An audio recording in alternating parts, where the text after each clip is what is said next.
Bonjour Émilie. Bonjour Isabelle. En ce dernier jour, vous avez choisi de terminer l'année avec du foot. Eh oui, du football. La reprise de la Ligue 1, ce sera la semaine prochaine. Mais en attendant, on avait un match amical entre le Paris Saint-Germain et l'Inter Milan. Et le Paris Saint-Germain termine sur une bonne note. Regardez, c'était donc hier au Qatar, à Doha. Dans les rangs parisiens en blanc, un Italien a fait très peur à l'Inter Milan. C'est Marco Verratti. Il a sans doute été le meilleur homme sur le terrain hier. Ici, il est bien servi par Zlatan Ibrahimovic. Il élimine un défenseur, mais finalement, ça ne passe pas. L'auteur de l'unique but de la rencontre, c'est Jean-Kévin Augustin, jeune attaquant de 18 ans. Les matchs de préparation lui réussissent bien. Il s'était déjà illustré cet été en Autriche et aux États-Unis en marquant 5 buts. La deuxième période est plus calme. Quelques occasions de but, notamment avec Adrien Rabiot. Dans les cages, Nicolas Duchesne s'est montré efficace. Très bel arrêt face à Nagatomo.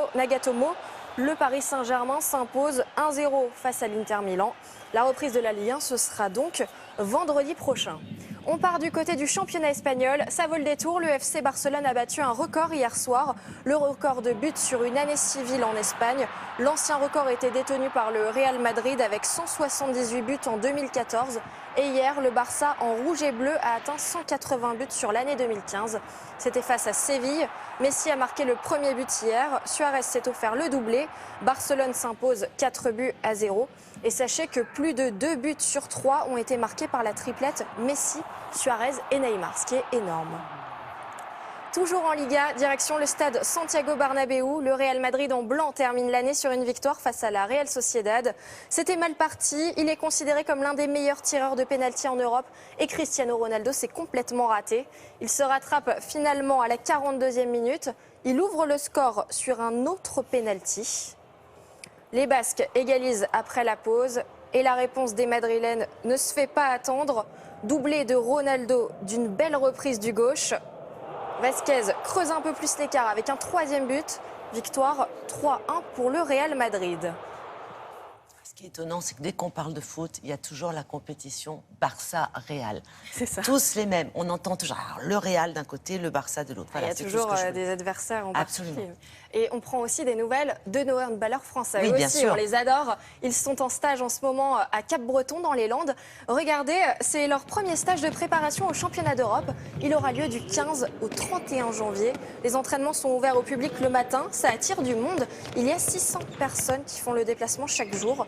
Le prochain arrêt, ce sera à Rouen. Donc allez-y dimanche si vous voulez les voir jouer et avoir une petite dédicace peut-être. Le Dakar, c'est dans 2 jours, Isabelle. Du 3 au 16 janvier, ce sera le retour de cette course automobile unique au monde. 556 pilotes s'affronteront sur les pistes d'Argentine et de Bolivie. Et je vous rappelle que c'est à suivre sur France Télévisions. Il y aura 1 heure de direct par jour à partir de 18h40. D'accord, merci de cette info. Voilà, donc si vous êtes fan d'automobile, ça se passe à partir du 3. Okay. On passe au All-Star Game, un match de basket qui a lieu tous les ans. Regardez, ça s'est passé hier à l'Accor Arena de Bercy. Les meilleurs joueurs étrangers du championnat de France en noir affrontaient une sélection de meilleurs joueurs français. Et pour la 3e année de suite, la sélection française a dominé les meilleurs étrangers de Pro A. Victoire 146-119. Le MVP, c'est-à-dire le meilleur joueur, c'est lui, Andrew Albissi. Il a établi le nouveau record de passes décisives. Il en a délivré 21 en tout. Et après le match, on a eu un show à l'américaine. La rencontre s'est jouée à guichet fermé. 15 667 000 spectateurs. C'est un record.